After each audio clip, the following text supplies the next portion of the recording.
Excuse me. Excuse me.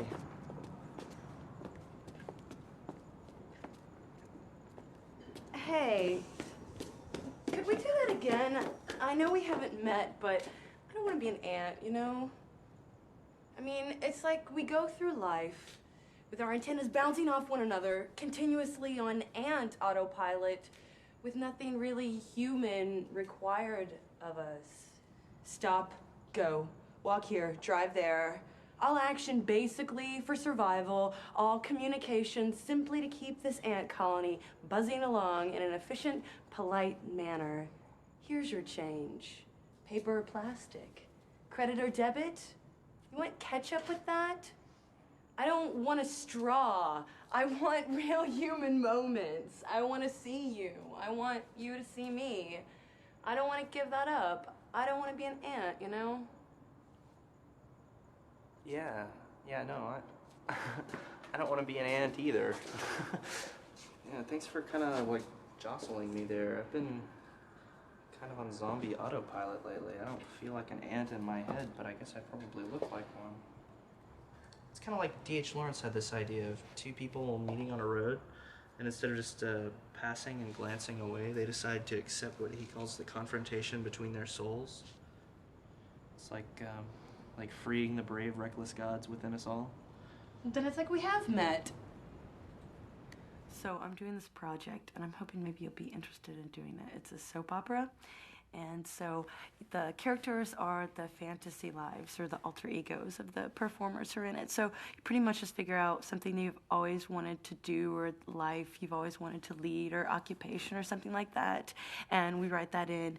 And then we also have your life intersect with other people's in the soap operas in some typical soap opera fashion. And then I also want to show it in a live venue and have the actors present so that once the episode is screened, then the audience can direct the actors for subsequent episodes with menus or something. So it has a lot to do with choices and honoring people's ability to say what it is that they want to see, and also consumerism and art and commodity, and if you don't like what you got, then you can send it back, or you get what you pay for, or just participating, just really, making choices. So you want to do it?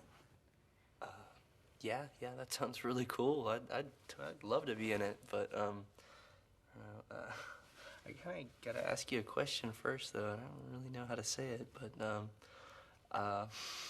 what's it like to be a character in a dream? Because I'm not awake right now, and I haven't even worn a watch since like 4th grade.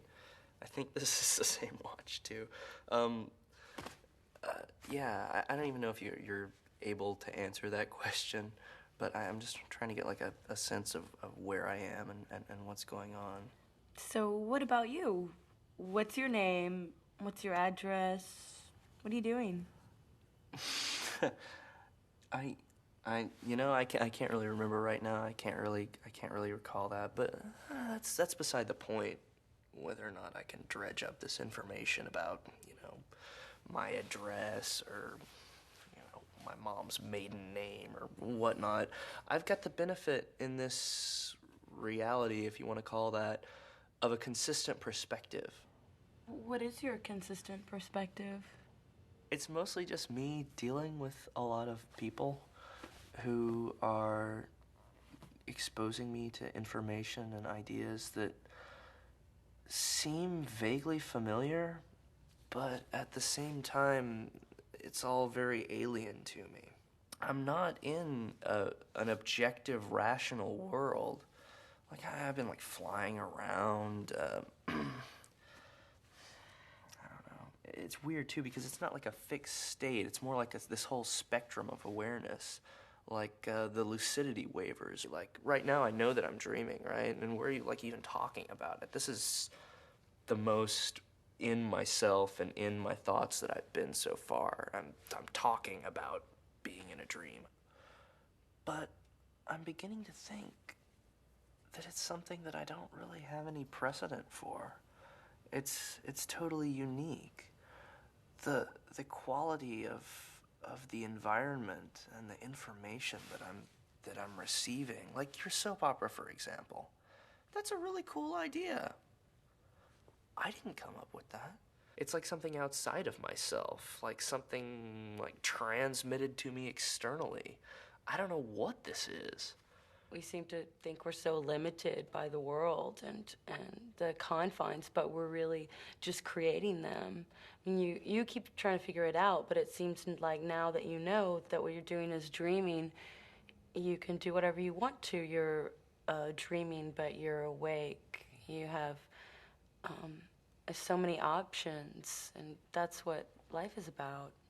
No, I understand what you're saying. It's up to me. I'm the dreamer.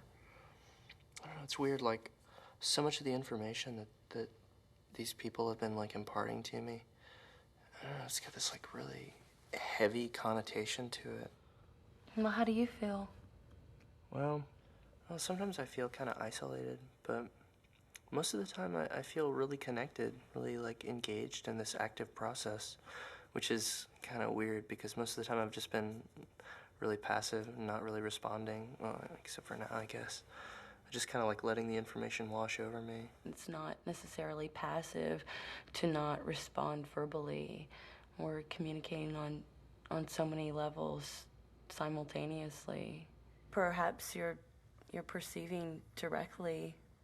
Most of the people that I've been encountering and most of the things that I would want to say, it's like they kind of say it for me and almost like at my cue.